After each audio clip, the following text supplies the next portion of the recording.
भगवान शंकराची आपण घरात पिंडीची पूजा करतो.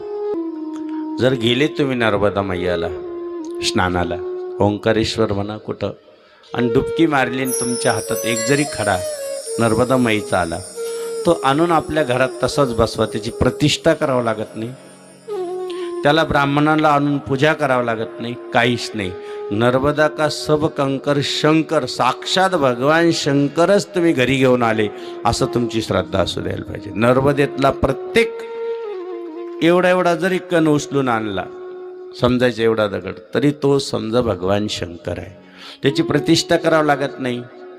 कदाचित आपण बाहेर गेलो, एक बिल्वपत्र ठेवलं आणि तसंच निघून गेलो, तर महिनाभराने जरी आपण यात्रेने आलो व स्नान घातले नाही, तसा दोष तुम्हाला लागत नाही.